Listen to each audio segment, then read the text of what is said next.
DNA मित्रों, जिस देश की सरकार कट्टरपंथी हादी के भारत विरोधी ख्वाब को पूरा करने की कसम खा रही है, उस देश के डीएनए में कट्टरता की मात्रा कितनी अधिक होगी, यह आप आसानी से समझ सकते हैं। आज भारत के टुकड़े करने की गीदड़ भभकी देने वाले कट्टरपंथी हादी को दफनाया गया, लेकिन हादी की कब्र तो खुद गई, लेकिन बांग्लादेश में हिंसा नहीं रुकी। आज भी बांग्लादेश हिंदुस्तान और हिंदुओं के खिलाफ नफरत की आग से जलता रहा। आज लाखों की भीड़ संसद भवन में घुस गई, भारत विरोधी नारे लगाए। डीएनए मित्रों, ढाका की आग दिल्ली का आक्रोश बढ़ा रही है। इसलिए आज भी हमारा पहला विश्लेषण बांग्लादेश की हिंसा के खिलाफ है। आज हम कट्टर इस्लामिक देश बनने की राह में आगे बढ़ रहे बांग्लादेश के नदी प्रतीक चिन्हों का विश्लेषण करेंगे, जिसके संकेत बांग्लादेश के कट्टरपंथी छात्र नेता उस्मान हादी के जनाजे में उमड़ी भीड़, वहां पर हुई नारेबाजी और बांग्लादेश की सरकार के रुख से मिल रही है। कट्टरता के वायरस से संक्रमित बांग्लादेश ने अब कट्टरपंथी उस्मान हादी को अपना राष्ट्रपिता और पाकिस्तान की आतंकी सेना के चीफ आसिम मुनीर को अपना गॉड फादर बनाने की तैयारियां शुरू कर दी है। आज आपको जानना चाहिए, भारत के कट्टर विरोधी रहे उस्मान हादी के जनाजे में क्यों इतनी बड़ी भीड़ उमड़ी, क्यों इस जनाजे में हिस्सा लेने के लिए बांग्लादेश की अंतरिम सरकार के प्रमुख सलाहकार मोहम्मद यूनुस समेत पूरी कैबिनेट पहुंची। इन लोगों ने उस्मान हादी के जनाजे को कैसे राजनीतिक प्लेटफॉर्म बना दिया।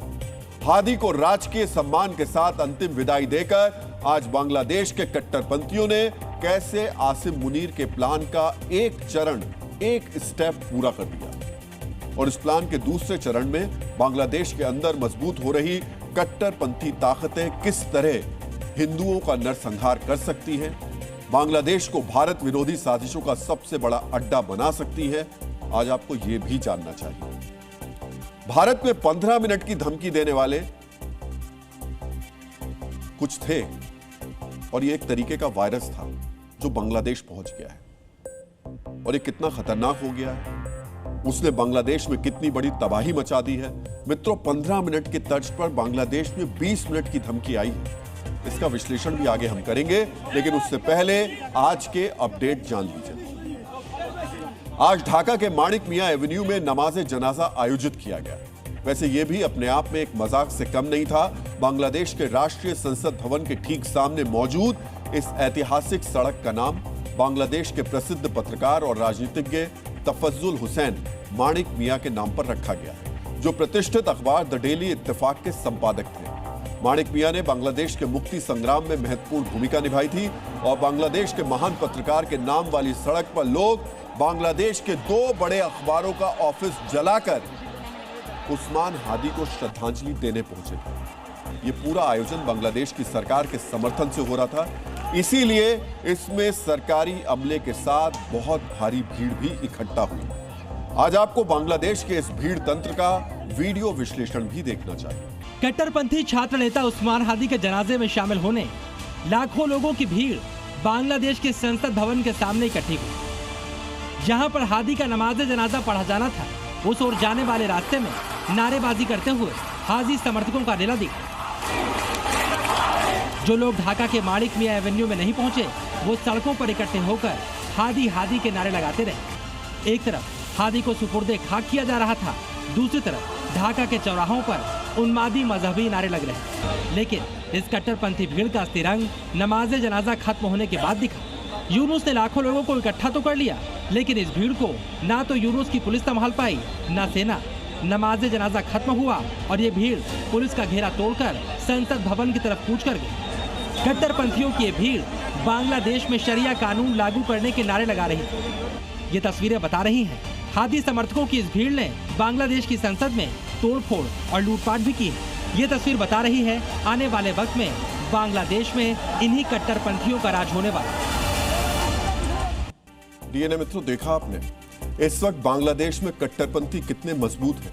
ये तस्वीरें इस बात का सबूत हैं कि यूनुस सरकार मुनीर के निर्देश पर जिन कट्टरपंथियों के हाथ में बांग्लादेश को सौंपने की तैयारी कर रही है, वो इस मुल्क को अराजकता की तरफ ले जाने वाले हैं। बांग्लादेश में ये सब कुछ पूरे प्लान के साथ हो रहा है। इस आयोजन के जरिए भी बांग्लादेश को स्वतंत्र करवाने वाली पार्टी आवामी लीग के विरोधी और भारत को तोड़ने का सपना देखने वाले कट्टरपंथी उस्मान हादी को एक प्रतीक के तौर पर स्थापित करने की कोशिश की गई, जिसके नाम का इस्तेमाल बाद में भारत विरोध के लिए किया जा सके। इस आयोजन की अगुवाई खुद बांग्लादेश सरकार के मुख्य सलाहकार मोहम्मद यूनुस ने की। आज मोहम्मद यूनुस ने हादी के नमाज़े जनाजा में जो कुछ कहा, उसमें कट्टरता के पाकिस्तानी वायरस से संक्रमित होते जा रहे बांग्लादेश के भविष्य की योजनाएं छिपी हुई। मोहम्मद यूनुस अब बांग्लादेश में उस्मान हादी के सपनों को पूरा करेंगे। उस्मान हादी के दो सबसे बड़े सपने थे। पहला, बांग्लादेश की सेकुलर पार्टी अवामी लीग को पूरी तरह खत्म करना, और दूसरा, ध्यान से सुनिएगा, दूसरा भारत को तोड़ना। हादी ने ही वो नक्शा जारी किया था जिसमें भारत के 7 पूर्वोत्तर राज्यों को बांग्लादेश का हिस्सा दिखाया गया था। यानी हादी इन्हें भारत से अलग करना चाहता था। और अब मोहम्मद यूनुस ने हादी के नमाज़े जनाजा में इस बात का वादा किया है कि बांग्लादेश अब हादी का सपना पूरा करेगा। वैसे भारत को तोड़ने का सपना तो मोहम्मद यूनुस और उनका बॉस आसिम मुनीर अपनी आखिरी सांस तक पूरा नहीं कर पाएंगे, लेकिन अवामी लीग की विरासत को खत्म करने का काम बांग्लादेश में शुरू हो गया है। और अब बांग्लादेश में हादी को राष्ट्रपिता बनाने की तैयारियां भी की जा रही हैं। यानी अब बांग्लादेश के असली राष्ट्रपिता मुजीबुर रहमान, जिनसे यह दर्जा मुनीर की सरकार पहले ही छीन चुकी है, उनकी जगह हादी को देने की तैयारी की जा रही है। आज आपको यूनुस की इस योजना के बारे में भी जानना चाहिए। उस्मान हादी को बांग्लादेश का राष्ट्रपिता बनाने के पहले चरण में कट्टरपंथियों ने ढाका यूनिवर्सिटी के शेख मुजीबुर रहमान हॉल का नाम बदलकर शहीद उस्मान हादी हॉल रखने की मांग की है। समझ रहे हैं आप?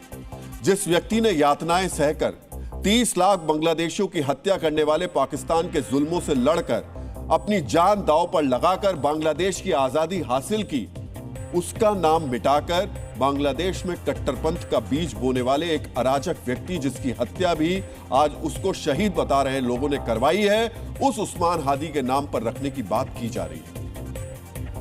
हो सकता है हादी का सपना पूरा करने का वादा कर चुके मोहम्मद यूनुस भविष्य में इस प्रस्ताव को स्वीकार भी कर ले, लेकिन ग्राउंड जीरो पर हादी समर्थकों ने यह काम पहले ही कर डाला है।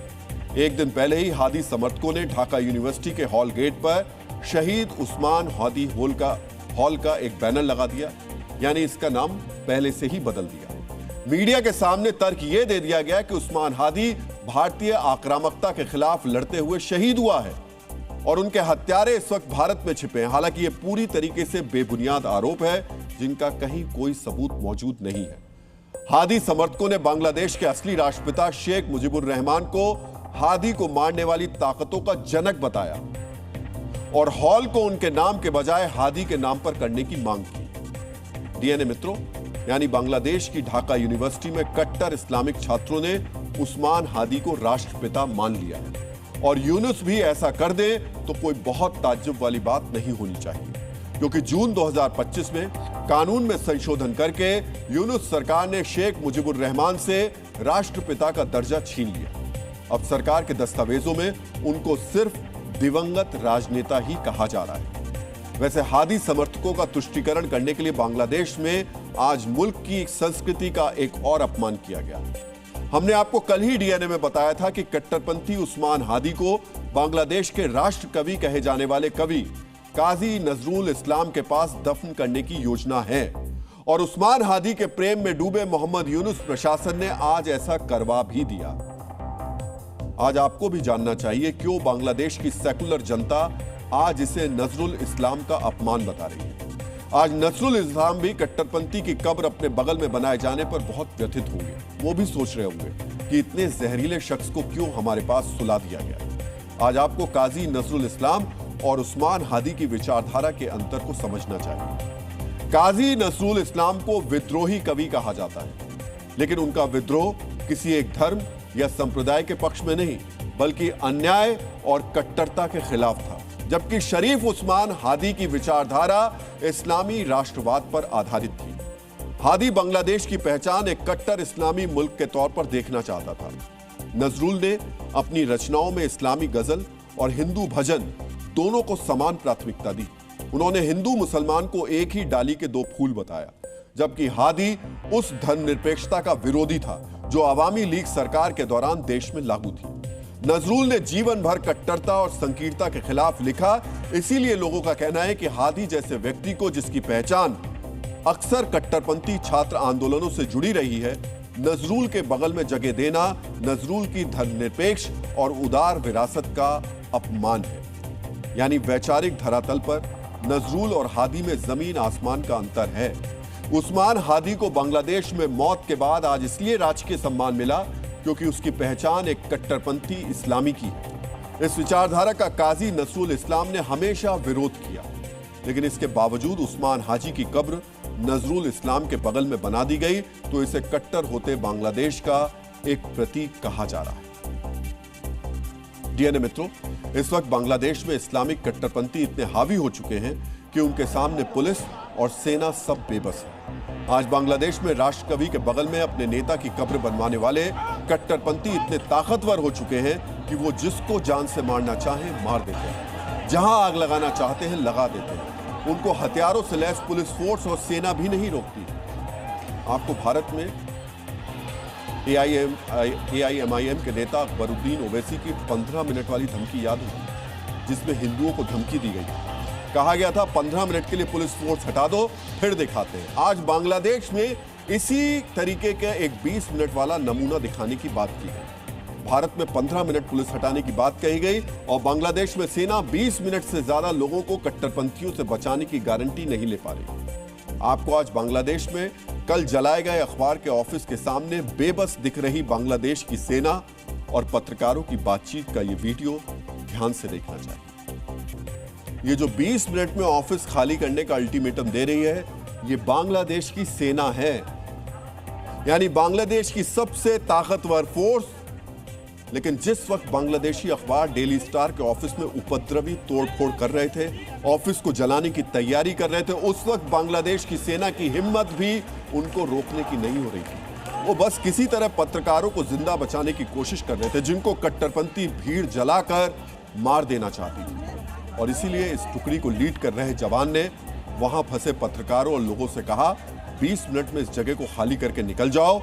आप सोचकर देखिए, 20 मिनट से ज्यादा इस कट्टरपंथी भीड़ को बांग्लादेश की सेना भी नहीं रोक सकती। ये बताता है अखबारों के ऑफिस जलाने वाली, हिंदुओं को जलाने वाली कट्टरपंथी भीड़ को बांग्लादेश में खुली छूट मिली हुई। इसी का फायदा उठाकर इस उन्मादी भीड़ ने ऐसा उपद्रव मचाया, ऐसा नरसंहार किया, जिससे बांग्लादेश की विपक्षी पार्टियां और अल्पसंख्यक हिंदू सब डरे हुए। पता नहीं कब क्या हो जाए। हालांकि इस हिंसा के बावजूद बांग्लादेश के सबसे बड़े अंग्रेजी अखबार डेली स्टार ने झुकने से इनकार कर दिया है। डेली स्टार ने अपने दफ्तर पर हुए हमले, तोड़फोड़ और लूटपाट को पत्रकारिता के लिए काला दिन बताया। अखबार ने कहा कि डराने धमकाने की कोशिशें उन्हें ना तो डरा सकती हैं और ना ही चुप करा सकती हैं। ऐसा ही बयान बांग्लादेशी अखबार प्रोथोम आलो की तरफ से भी आया। उपद्रवियों ने इस अखबार के 150 से ज्यादा कंप्यूटर लूट लिए, सीसीटीवी तोड़ दिए ताकि सबूत न मिले। इन्हीं उपद्रवियों ने बांग्लादेश की दूसरी बड़ी पार्टी बीएनपी यानी बांग्लादेश नेशनलिस्ट पार्टी के एक नेता के घर हमला करके उनके घर में भी आग लगा दी। डीएनए मित्रों, इस आग में नेता की 7 साल की बच्ची भी जल गई। अब हादी की मौत से इस बच्ची का तो कोई कनेक्शन नहीं था। मतलब साफ है, इस वक्त बांग्लादेश पर उपद्रवियों का कब्जा है, जो अब अस्थिरता की आड़ में अपनी दुश्मनियां निकाल रहे हैं। डीएनए मित्रों, बांग्लादेश की संसद में उपद्रवी घुस जाते हैं, अखबार का दफ्तर जला दिया जाता है, हिंदुओं को पीट पीट कर मार दिया जाता है, जलाया जाता है, विपक्षी पार्टियों के नेताओं के घरों पर हमले होते हैं। मित्रों, बांग्लादेश के कट्टरपंथी वहां की सरकार के संरक्षण में है और इसीलिए सेना के कंट्रोल में नहीं है। भारत को बॉर्डर पर सुरक्षा कड़ी करनी पड़ रही है। ढाका में अमेरिकी दूतावास ने अपने नागरिकों के लिए देशव्यापी सुरक्षा चेतावनी जारी कर दी। इस चेतावनी में कहा गया है कि शांतिपूर्ण प्रदर्शन कभी भी हिंसक हो सकते हैं, इसीलिए बड़ी भीड़ और प्रदर्शन स्थलों से दूर रहें। यह स्थिति बताने के लिए काफी है इस वक्त बांग्लादेश में हालात कितने खराब हैं, और इस हालात का मास्टरमाइंड है पाकिस्तान की आतंकी सेना का चीफ आसिम मुनीर और उसकी स्पेशल ISI यूनिट। मुनीर की साजिश के बारे में हमने आपको कल विस्तार से बताया था, और आज मुनीर की उस स्पेशल ISI यूनिट के बारे में बताएंगे, जिसे कुछ महीने पहले ही बांग्लादेश में स्थापित कराया गया है। और अब पाकिस्तान की खुफिया एजेंसी की इसी यूनिट की लिखी स्क्रिप्ट के मुताबिक बांग्लादेश में घटनाक्रम बदल रहे हैं। खुफिया रिपोर्ट्स के मुताबिक बांग्लादेश में आज जो कुछ भी हो रहा है और अगले दिनों में जो कुछ होने वाला है, उसकी शुरुआत जनवरी 2025 में आईएसआई चीफ के बांग्लादेश दौरे के साथ हुई और अक्टूबर 2025 में पाकिस्तान के chief of joint chiefs general Sahir Shamshad Mirza के दौरे में इसे अंतिम रूप दिया गया। मुनीर ने शमशाद मिर्जा को यह आखिरी असाइनमेंट दिया था। अगले महीने यानी नवंबर में शमशाद मिर्जा का रिटायरमेंट हो गया। अब ये पिछले महीने की बात है। अब यह काम खुद मुनीर देख रहा है। इस योजना को अमली जामा पहनाने के लिए पाकिस्तान खुफिया एजेंसी आईएसआई और बांग्लादेश की डीजीएफआईआई मिलकर के काम कर रही है। बांग्लादेश में आज से 15 साल पहले यानी 2009 तक यही व्यवस्था काम करती थी, लेकिन 2009 में शेख हसीना ने सत्ता में आने के बाद इस सिस्टम को खत्म कर दिया था। लेकिन जनरल साहिर शमशाद मिर्जा के दौरे के बाद ढाका में आईएसआई का ऑफिस 1.5 दशक के बाद फिर से सक्रिय हो गया। इसके लिए पाकिस्तानी सरकार ने ढाका में ब्रिगेडियर, कर्नल और मेजर स्तर के अधिकारियों की नियुक्ति की। अब आईएसआई के यही अफसर बांग्लादेश में भारत विरोधी ताकतों को मजबूत कर रहे हैं, जिन्हें यूनुस सरकार का पूरा समर्थन हासिल है। अब आईएसआई का दूसरा लक्ष्य बांग्लादेश में अस्थिरता को बढ़ाकर कठपुतली सरकार के जरिए भारत में अशांति फैलाना है। इस खतरे को देखते हुए भारत और बांग्लादेश के बीच 4000 किलोमीटर लंबी सीमा पर भारत की सुरक्षा एजेंसियां हाई अलर्ट पर है।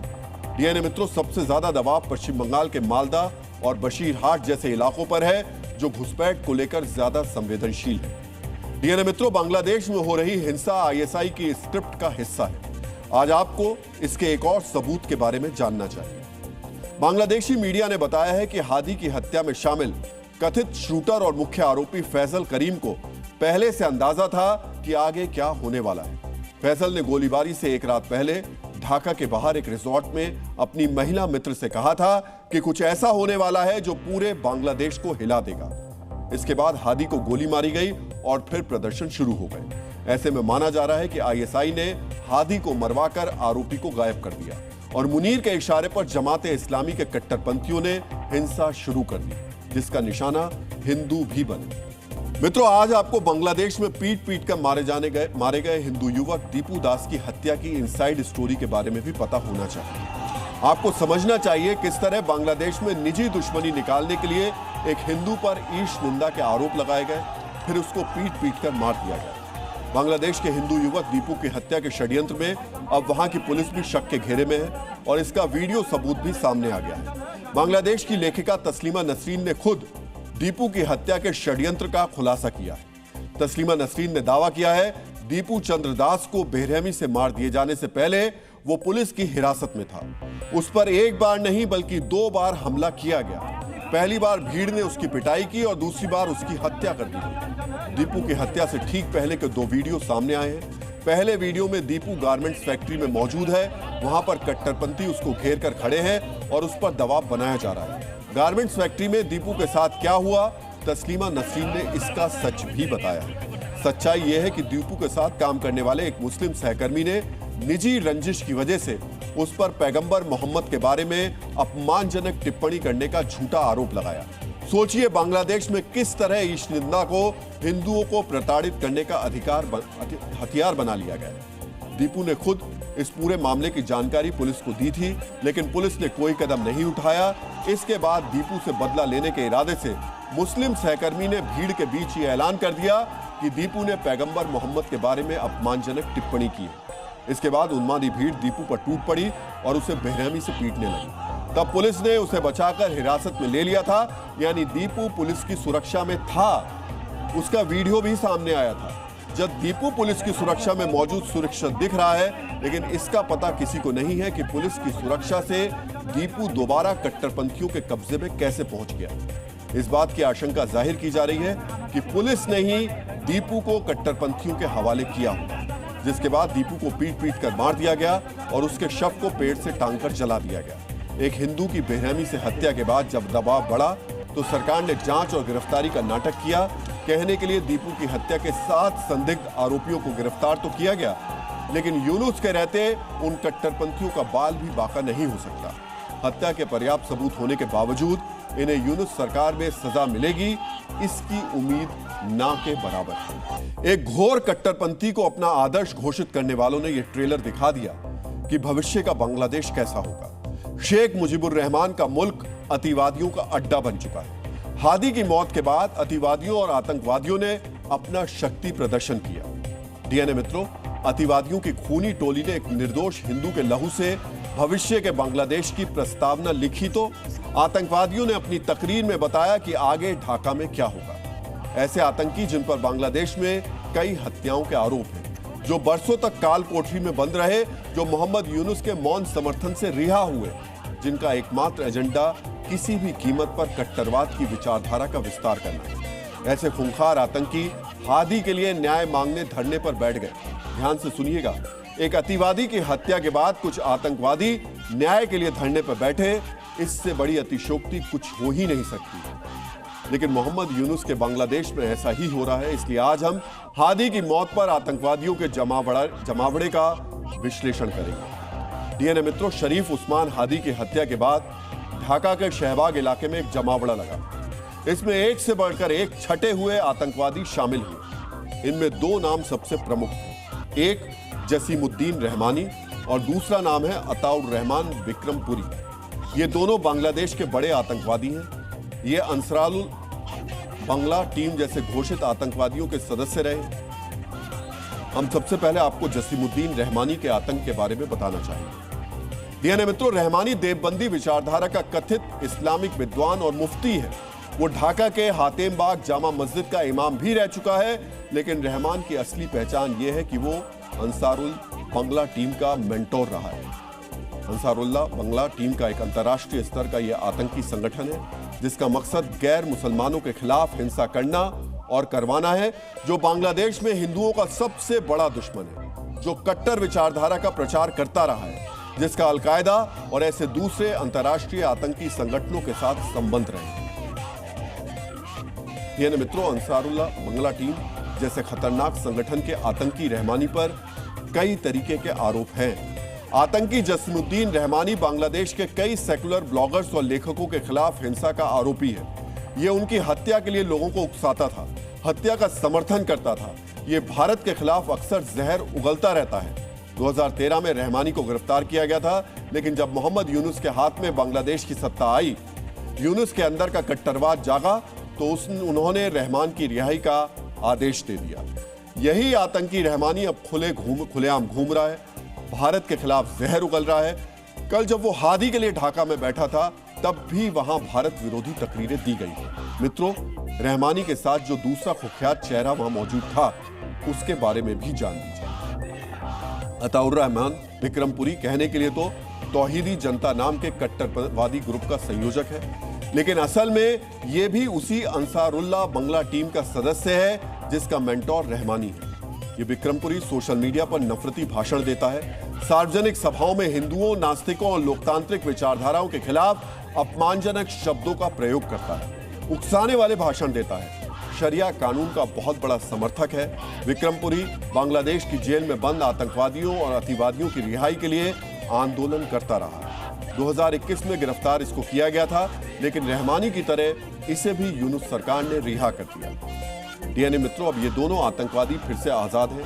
जब अतिवाद बांग्लादेश का पर्याय बन चुका है, जब कट्टरपंथी विचारधारा का बेहिसाब विस्तार हो रहा है, जब बांग्लादेश में कट्टरवाद का वायरस नए नए लड़कों को संक्रमित कर रहा है, तब रहमानी और विक्रमपुरी जैसे छटे हुए आतंकवादी अपनी महत्वाकांक्षाओं को पूरा करने में जुटे हुए हैं। अतिवादी शरीफ उस्मान हादी की हत्या ने रहमानी जैसे आतंकवादियों को अपने कट्टर विचार को नए सिरे से आकार देने का मौका दे दिया। ये मित्रों, धोखा देना पाकिस्तान का स्थायी चरित्र है, लेकिन सामने जब अमेरिका जैसा देश और ट्रंप जैसे राष्ट्रपति हो, तो धोखा देना पाकिस्तान को भारी पड़ सकता है। पाकिस्तान के तानाशाह आसिम मुनीर के साथ इस बार ऐसा ही हुआ। गाजा में मुनीर ने पाकिस्तानी सेना भेजने का वादा करके मुकरने की कोशिश की, लेकिन ट्रंप के डर से मुनीर को फाइनली आखिरकार सरेंडर करना पड़ा। अब खबर यह है कि मन से बिल्कुल भी नहीं, केवल डर से सही, लेकिन पाकिस्तान अब अपनी फौज को गाजा भेजेगा। यानी अब मुनीर की सेना गाजा जाएगी और हमास के खिलाफ लड़ाई के नाम पर मुसलमानों को मारेगी। इस खबर की पुष्टि अमेरिका ने की है। गाजा में सैनिक भेजने को लेकर अमेरिका के विदेश मंत्री मार्को रूबियो ने पाकिस्तान की पोल खोल दी। रूबियो ने साफ शब्दों में कहा कि पाकिस्तान ने सेना भेजने का प्रस्ताव दिया है, इसके लिए उन्होंने पाकिस्तान का आभार भी जताया। ये मित्रों, ट्रंप की शांति योजना के तहत गाजा में इंटरनेशनल स्टेबलाइजेशन फोर्स यानी ISF तैनात की जानी है। अभी तक पाकिस्तान का विदेश मंत्रालय बार बार झूठ बोलता रहा कि पाकिस्तान को इस फोर्स में शामिल होने के लिए नहीं कहा गया है। पाकिस्तान यह भी कहता रहा कि उसने इस प्रस्ताव पर कोई फैसला नहीं लिया है, लेकिन अमेरिका के विदेश मंत्री ने पाकिस्तान के झूठ को पूरी दुनिया के सामने ला दिया। खबर यह भी है कि पिछले मंगलवार को पाकिस्तान कतर में एक सम्मेलन में शामिल हुआ। इस सम्मेलन की मेजबानी अमेरिकी सेना के सेंट्रल कमांड ने की थी।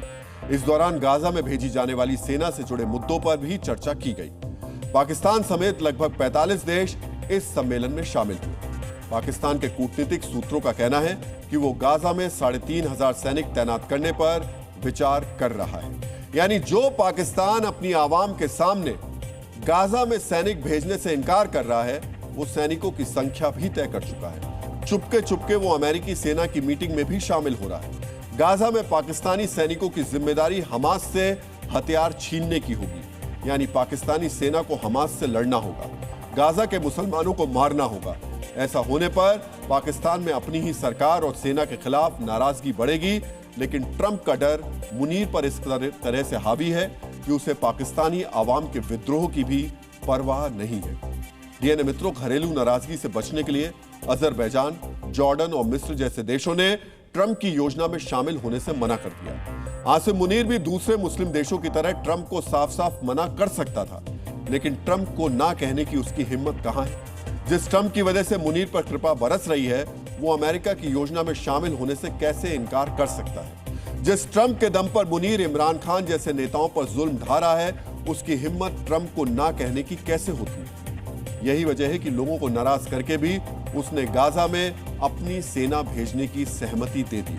डीएनए मित्रों, यहां आपको यह भी जानना चाहिए कि पाकिस्तान के सामने ऐसी स्थिति 2015 में भी आई थी। उस वक्त सऊदी अरब यमन में हूती के खिलाफ लड़ रहा था।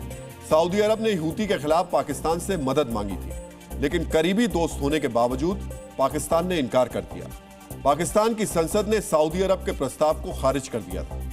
पाकिस्तान किसी मुस्लिम संगठन के खिलाफ लड़कर जनता को नाराज नहीं करना चाहता था। सोचिए, हूती के खिलाफ लड़ाई से बचने के लिए पाकिस्तान ने सऊदी अरब जैसे करीबी दोस्त की अपील ठुकरा दी, सऊदी अरब को नाराज करने का जोखिम उठा लिया, लेकिन हमास के खिलाफ लड़ाई के लिए अमेरिका की अपील को पाकिस्तान नहीं ठुकरा पाया। ट्रंप को ना कहने की हिम्मत मुनीर से नहीं हो पा रही। डीएनए मित्रों, अगले कुछ दिनों में आसिम मुनीर एक बार फिर अमेरिका जाने वाला है। इस दौरान ट्रंप भी मुनीर की बातचीत ट्रंप से होगी। पिछले 6 महीनों में आसिम मुनीर तीसरी बार ट्रंप से मिलेगा। इस बातचीत के दौरान गाजा में सेना भेजने पर भी चर्चा होगी। ट्रंप के प्लान को अंतिम रूप दिया जा सकता है। ट्रंप की कृपा के बोझ से मुनीर इतना झुका हुआ है कि उसके पास ना कहने का विकल्प नहीं है। आपको आसिम मुनीर और पाकिस्तान पर ट्रंप की मेहरबानियों के बारे में भी जानना चाहिए। आज ही यह खबर आई है कि विश्व बैंक ने पाकिस्तान को $700 मिलियन यानी लगभग 6,300 करोड़ के कर्ज को मंजूरी दी है। ट्रंप प्रशासन ने पाकिस्तान के F-16 लड़ाकू विमानों के लिए $686 मिलियन यानी 5,800 करोड़ रुपए का अपग्रेड पैकेज मंजूर किया है। अमेरिका के आयात निर्यात बैंक ने बलूचिस्तान में खनिज परियोजनाओं के लिए $1.25 अरब यानी 11,250 करोड़ रुपए के फंड को मंजूरी दी है। ट्रंप की मेहरबानी से पाकिस्तान को IMF से करीब लगभग $1.25 अरब यानी करीब 10,800 करोड़ रुपए का कर्ज मंजूर हुआ है। ट्रंप न सिर्फ पाकिस्तान की वित्तीय और सैन्य मदद कर रहे हैं, बल्कि आसिम मुनीर की तानाशाही को लेकर भी उन्होंने अपनी आंखें मूंद ली, इस उम्मीद में कि मुनीर गाजा प्लान में मदद करेगा। डीएनए मित्रों, सोचिए, अगर मुनीर ने अपने वादे से वो मुकर जाता तो ट्रंप फिर क्या करते। यही वजह है कि कट्टरपंथियों के विरोध के बावजूद पाकिस्तान को गाजा प्लान में शामिल होने के लिए मजबूर होना पड़ा। यह अलग बात है कि वो अपनी आवाम से इस मुद्दे पर झूठ बोलना जारी रखेगा, लोगों को गुमराह करता रहेगा। यानी मित्रों, मुनीर को अपने आका ट्रंप का डर सता रहा है तो शहबाज सरकार के अंदर भारत का डर बैठा हुआ है। शहबाज सरकार पानी को हथियार की तरह इस्तेमाल करने का आरोप लगा रही है। इस आरोप के पीछे शहबाज सरकार के एजेंडे को भी हम डिकोड करेंगे, लेकिन उससे पहले हम आपके सामने इस आरोप का फैक्ट चेक करेंगे ताकि आप समझ सकें कि पाकिस्तान पानी को लेकर सच बोल रहा है या भारत के खिलाफ नया प्रोपेगेंडा फैला रहा है। डीएनए मित्रों, जिस चिनाब नदी का जिक्र इसहाक डार ने अपने बयान में किया, उस नदी में सर्दियों के दौरान 15 से 20 फीट तक पानी रहता है और हमारी पड़ताल में सामने आया है कि आज यानी 20 दिसंबर को भी चिनाब नदी का वाटर लेवल 15.5 फीट था। यह तथ्य बताता है कि भारत ने फिलहाल पाकिस्तान को जाने वाले पानी में कोई कटौती नहीं की। हालांकि यह सच है कि ऑपरेशन सिंदूर के बाद भारत सरकार ने सिंधु नदी जल समझौता अनिश्चितकाल के लिए सस्पेंड कर दिया था। इसका मतलब है कि भारत इस समझौते के तहत पाकिस्तान को पानी देने के लिए फिलहाल बाध्य नहीं है। लेकिन यह भी एक सच है कि भारत ने पाकिस्तान को जाने वाली पानी में कभी भारी कटौती नहीं की ताकि पाकिस्तानी आवाम को दिक्कतों का सामना न करना पड़े। अब सवाल उठता है, जब कोई खास कटौती हुई ही नहीं तो पाकिस्तान ऐसे फर्जी आरोप बार बार क्यों लगा रहा है? इस सवाल का जवाब है पाकिस्तान की आतंक नीति, जिसका अब हम विश्लेषण करने जा रहे हैं। कश्मीर में बर्फबारी से ठीक पहले पाकिस्तान की तरफ से आतंकवादी घुसपैठ की कोशिशें तेज कर देते हैं। पाकिस्तान को डर है कि अगर आतंकी घुसपैठ के दौरान कोई बड़ा सैन्य एक्शन हुआ तो पाकिस्तान को जाने वाले पानी को भारत रोक सकता है या फिर बड़ी कटौती कर सकता है। डीएनए मित्रों, ऑपरेशन सिंदूर ने पाकिस्तान को बता दिया कि सामरिक मैदान में वो भारत के सामने टिक नहीं सकता। अगर तनाव की वजह से भारत ने पानी रोक दिया तो पाकिस्तान के लिए वर्तमान मौसम सर्दियों का नहीं बल्कि सितम से भरा होगा। अब हम आपको पाकिस्तान की इसी दहशत से रूबरू कराने जा रहे हैं। पाकिस्तान में फिलहाल रबी की फसल बोई गई है, जिसमें गेहूं, गन्ना, आलू, प्याज और सरसों शामिल है। ये सभी फसल पानी मांगती है। एक अनुमान के मुताबिक अगर भारत ने पानी रोका तो पाकिस्तान की 80% फसलें खराब हो सकती हैं, जिसकी वजह से पाकिस्तान में खाद्यान्न का संकट पैदा हो सकता है। इतना ही नहीं, पाकिस्तान की जीडीपी को भी सीधे 2% का नुकसान हो सकता है। डीएनए मित्रों, पाकिस्तान ने जो बांध बनाए हैं उनके अंदर सिर्फ इतने पानी का भंडारण किया जा सकता है कि पाकिस्तान 30 दिन तक खेती के लिए पानी सप्लाई कर सके, जबकि भारत के पास ऐसे बड़े बांध हैं जो करोड़ों लीटर पानी को रख सकते हैं। इसी वजह से पाकिस्तान बार बार अंतर्राष्ट्रीय समुदाय के सामने पानी को लेकर रोना रो रहा है, ताकि अगर भारत पानी को लेकर कोई कदम उठाए तो सीधे अंतर्राष्ट्रीय दबाव बन जाए। लेकिन आतंकवाद को लेकर पाकिस्तान इतना बदनाम हो चुका है कि अब दुनिया आसानी से पाकिस्तान पर भरोसा नहीं करती। डीएनए मित्रों, पानी के लिए तरस रहा पाकिस्तान इस्लामिक आतंकवाद का हेडक्वार्टर है और आज उसके लिए बुरी खबर यह है कि इस्लामिक आतंकवाद के खिलाफ पहला हमला शुरू हो गया है। पाकिस्तान से तकरीबन 3000 किलोमीटर दूर धरती पर आतंक के सबसे बड़े नाम यानी इस्लामिक स्टेट के अंदर अमेरिकी राष्ट्रपति डोनाल्ड ट्रंप की दहशत बैठ गई है। हम ऐसा क्यों कह रहे हैं, यह समझने के लिए आपको सीरिया और ट्रंप से जुड़ी एक बड़ी खबर बेहद गौर से देखनी और समझनी चाहिए। ट्रंप के हुक्म पर अमेरिकी वायुसेना ने सीरिया में बमबारी का एक बड़ा मिशन पूरा किया है। इस मिशन में अमेरिकी वायुसेना ने इस्लामिक स्टेट के 70 टारगेट्स पर 100 बम गिराए। अमेरिका ने इस मिशन को ऑपरेशन हॉक आई नाम दिया और दावा किया कि इस बमबारी में इस्लामिक स्टेट के 5 बड़े कमांडर मारे गए। साथ ही साथ अमेरिका ने इस्लामिक स्टेट के 18 हथियारों के भंडारों को भी नष्ट कर दिया। इस्लामिक स्टेट के आतंकवादियों पर किए गए इस हमले में अरब देश जॉर्डन की एयरफोर्स भी शामिल हुई, यानी ये अमेरिका और जॉर्डन का साझा ऑपरेशन था। डीएनए मित्रों, हालांकि इस्लामिक स्टेट ने इस हमले को लेकर कोई आधिकारिक बयान जारी नहीं किया है, लेकिन ट्रंप ने पूरी दुनिया को बता दिया कि यह हमला क्यों किया गया था और इस्लामिक स्टेट के आतंक को लेकर उनका अगला रुख क्या होगा। आतंक के खिलाफ ट्रंप का यह कथित प्रण आपको भी देखना और समझना चाहिए। अपने social media platform truth social पर ट्रंप ने लिखा, अमेरिकी सैनिकों पर हमला करने वाले आतंकवादियों के खिलाफ इस सैन्य अभियान को अंजाम दिया गया है। हम अपने सैनिकों के बलिदान को व्यर्थ नहीं जाने देंगे। एक महान शख्सियत सीरिया में चल रहे खून खराबे को खत्म करना चाहती है और इस शख्सियत को मेरा और अमेरिका का पूरा समर्थन हासिल है। इस्लामिक स्टेट पर बारूदी हमले की जानकारी देते हुए ट्रंप ने जिस कथित महान शख्सियत का जिक्र किया वो और कोई नहीं बल्कि सीरिया में आतंक की सरकार चलाने वाला अहमद अल शारा है, जो पिछले कुछ वक्त में ट्रंप के बेहद करीब आ गया। इसी वजह से कहा जा रहा है कि इस्लामिक स्टेट पर ट्रंप के इस हमले की वजह सिर्फ अमेरिकी सैनिकों का प्रतिशोध नहीं बल्कि इसका सबसे बड़ा मकसद सीरिया से अहमद अल शारा के विरोधियों को मिटाना है, ताकि सीरिया में शारा की सत्ता सुरक्षित रहे। ट्रंप के हमलों से यह थ्योरी क्यों जोड़ी जा रही है, यह समझने के लिए आपको ट्रंप से जुड़ी एक क्रोनोलॉजी बेहद गौर से देखनी चाहिए। ये क्रोनोलॉजी आपको बताएगी कि आतंकी अहमद अल-शारा के लिए ट्रंप क्या कर रहे हैं, किस हद तक कर रहे हैं। जनवरी में राष्ट्रपति का पद संभालने के बाद ट्रंप ने इस्लामिक स्टेट को लेकर कोई सख्त बयान नहीं दिया था, लेकिन मई 2025 में पहली बार ट्रंप और अहमद अल-शारा की मुलाकात हुई, जिसके बाद अमेरिकी फौज ने इस्लामिक टेरर के स्टेट के एक बड़े कमांडर को ढेर कर दिया। 10 नवंबर को ट्रंप और शारा दूसरी बार वॉशिंगटन में मिले और 12 नवंबर को ही अमेरिकी नौसेना ने इस्लामिक स्टेट पर बड़े ड्रोन अटैक कर दिए। 1 दिसंबर को ट्रंप के प्रतिनिधि टॉम बैरिक की शारा से मुलाकात हुई। इस मुलाकात के 19 दिन के अंदर ही ट्रंप ने अपने कार्यकाल में इस्लामिक स्टेट पर हमले का ऑर्डर दे दिया, जिसके नतीजे अब पूरी दुनिया के सामने हैं। डीएनए मित्रों, पिछले 10 वर्ष से अमेरिकी एयरफोर्स ने सिर्फ 2 मौकों पर इस्लामिक स्टेट पर ऐसे हमले किए हैं, जिनका दायरा बहुत बड़ा है। ट्रंप के पहले कार्यकाल में हुए एक हवाई हमले में अमेरिकी एयरफोर्स ने इराक में एक पूरे टापू पर बम बरसा दिए और इस बार सीरिया के एक बड़े इलाके पर बमबारी की गई।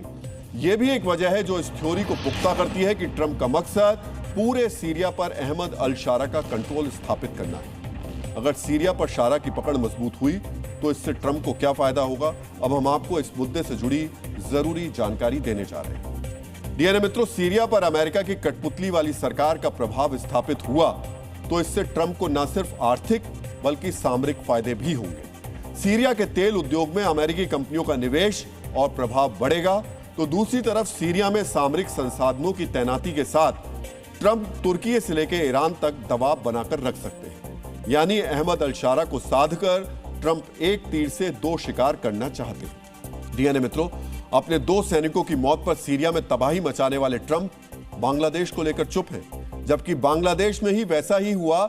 इस्लामिक जिस तरीके से चल रहा है, इस्लामिक आतंकवाद जैसा है। डीएनए मित्रों, कट्टरवाद का वायरस बहुत ही खतरनाक होता है, वो बहुत ही तेज गति से पसरता है। बांग्लादेश का संक्रमण पश्चिम बंगाल में भी आ चुका है। बंगाल के मौलवी मौलाना कैसे संक्रमित हो रहे हैं, इसका अंदाजा आप इस बात से लगा सकते हैं कि सियासी फतवे जारी किए जा रहे हैं। एक दल विशेष को वोट देने पर सामाजिक और धार्मिक बहिष्कार की खुल्लम खुल्ला धमकी दी जा रही है। इसलिए आज हम बंगाल में बैठे बांग्लादेशी कट्टरपंथियों के वैचारिक बंधुओं के फतवे का डीएनए टेस्ट करेंगे। मित्रों, चुनाव में नेता और उसके अंडरकवर कार्यकर्ताओं के बीच भी निष्ठा की एक परीक्षा होती है। पश्चिम बंगाल में यह अग्नि परीक्षा शुरू हो चुकी है। अंडरकवर पॉलिटिशियन अपना समर्पण साबित करने के लिए हर लकीर को लांघ रहे हैं, न्यूनतम मर्यादा का भी पिंडदान कर रहे हैं। सुना आपने, फुरफुरा शरीफ दरगाह के मौलाना पीरजादा तोहा सिद्दीकी के शब्द इतने कट्टर हिंसक हैं, हमने आपको पूरा नहीं सुनवाया। डीएनए मित्रों, कट्टरवाद की पराकाष्ठा इसे ही कहते हैं। तोहा सिद्दीकी अपने नाम के पीछे पीरजादा लगाते हैं, यानी किसी संत की संतान। इन्हें धार्मिक संदेश सुनाना चाहिए था, लेकिन ये सियासी धमकी दे रहे हैं। इन्हें सामाजिक शांति और सद्भाव की बात करनी चाहिए थी, लेकिन ये पीरजादा नमाज़े जनाजा नहीं पढ़ने का ऐलान कर रहे हैं। वो भी क्यों? क्योंकि ये पीरजादा तोहा सिद्दीकी मौलाना से कहीं अधिक अंडर कवर पॉलिटिशियन दिख रहे हैं। एक कट्टर अंडर कवर पॉलिटिशियन जो सामने से मौलाना दिखते हैं, लेकिन अंदर ही अंदर एक नेता की तरह काम करते हैं। अपने कट्टर वैचारिक पोषण के लिए नेताओं का सहारा लेते हैं। तोहा सिद्दीकी की राजनीतिक आस्था के बारे में जानने के लिए हम आपको 9 महीने पहले की एक तस्वीर दिखाना चाहेंगे। ये तस्वीर मार्च 2025 की है। इसमें ममता बनर्जी हैं और साथ में पीरजादा तोहा सिद्दीकी भी दिखाई दे रहे हैं। तब ममता बनर्जी ने फुरफुरा शरीफ का दौरा किया था।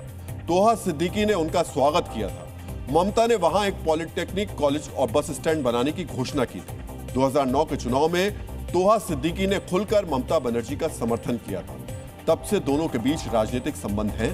2021 के चुनाव में जब तोहा सिद्दीकी के भतीजे पीरजादा अब्बास सिद्दीकी ने अपनी पार्टी बनाई, टीएमसी के खिलाफ चुनाव लड़ा, तब भी पीरजादा तोहा सिद्दीकी ममता बनर्जी के साथ ही खड़े थे। तब तोहा सिद्दीकी ने सार्वजनिक रूप से कहा था कि टीएमसी ही फिर से सत्ता में आएगी। इससे आप अंदाजा लगा सकते हैं कि पीरजादा तोहा सिद्दीकी का वैचारिक लगाव किस तरह ममता बनर्जी के साथ है। डीएनए मित्रों, आपको बताना चाहेंगे कि पश्चिम बंगाल के हुगली में फुरफुरा शरीफ दरगाह है। ये भारत में अजमेर शरीफ के बाद मुस्लिम तीर्थ स्थलों में सबसे महत्वपूर्ण मानी जाती है। लाखों श्रद्धालु वहां जाते हैं, विशेषकर उर्स मेले में। फुरफुरा शरीफ का मुसलमानों पर काफी प्रभाव है। पश्चिम बंगाल में 30% से अधिक मुस्लिम आबादी है। 2021 के चुनाव में करीब 75% मुस्लिम वोट अकेले टीएमसी को मिले, लेकिन इस बार अब्बास सिद्दीकी के साथ साथ ओवैसी और हुमायूं कबीर की पार्टी भी अपनी दावेदारी बढ़ा रही है। यही कारण है टीटीएमसी के पक्ष में मुस्लिम वोट बैंक की एकजुटता बरकरार रखने के लिए पीरजादा तोहा सिद्दीकी जैसे अंडर कवर पॉलिटिशियन अब लग गए हैं, मजहब के नाम पर लोगों को भड़काने में जुट गए हैं। डीएनए मित्रों, देश में किसी को भी राजनीतिक पक्ष रखने की स्वतंत्रता, आजादी है। पीरजादा तोहा सिद्दीकी भी इसके लिए स्वतंत्र हैं। उनकी निष्ठा किसी भी पार्टी के साथ हो सकती है, इसमें किसी को कोई आपत्ति नहीं होनी चाहिए। लेकिन जिस तरीके के शब्दों का वो प्रयोग कर रहे हैं, जिस तरह एक पार्टी विशेष को वोट देने पर नमाज जनाजा ना पढ़ने की बात कहकर सामाजिक बहिष्कार की कट्टर धमकी दे रहे हैं, वो जिस तरह के स्तरहीन शब्दों का प्रयोग कर रहे हैं, वो कहीं से भी उचित नहीं है। लेकिन जब अतिवाद का संक्रमण हावी हो जाता है, वो कोई भी कट्टरपंथी वही करता है और बोलता है जो इस तरीके के शब्दों में दिखाई दे। डीएनए मित्रों, अब हम हिजाब प्रेमी सरकार की अमीरी का डीएनए टेस्ट करेंगे। बिहार के मुख्यमंत्री नीतीश कुमार ने नियुक्ति पत्र देते समय जिस महिला डॉक्टर का हिजाब खींचा था, उसे झारखंड की हेमंत सोरेन सरकार ने हर महीने 3 लाख रुपए की सैलरी ऑफर की। इस ऑफर का आधार तुष्टीकरण है, जो मजहब देखकर दिया गया है और जिसका उद्देश्य वोट बैंक को मजबूत करना है। बिहार के मुख्यमंत्री नीतीश कुमार पर जिस महिला डॉक्टर का हिजाब हटाने का आरोप है, उनको झारखंड सरकार की तरफ से ऑफर मिला है। झारखंड के स्वास्थ्य मंत्री डॉक्टर इरफान अंसारी हिजाब विवाद से इतने आहत हैं कि डॉक्टर नुसरत परवीन के लिए एक अलग पे स्केल लाने को वो तैयार हो गए। वो नुसरत परवीन के लिए सुविधाओं की एक अलग सूची बनाने के लिए तैयार है। हम इसे तुष्टीकरण और वोट बैंक से क्यों जोड़ रहे हैं, ये जानने से पहले आपको झारखंड सरकार के ऑफर के बारे में बता देते हैं। झारखंड सरकार ने नुसरत परवीन को 3 लाख रुपए मासिक वेतन पर सरकारी नौकरी का प्रस्ताव दिया है। थोड़ा ध्यान से सुनिएगा।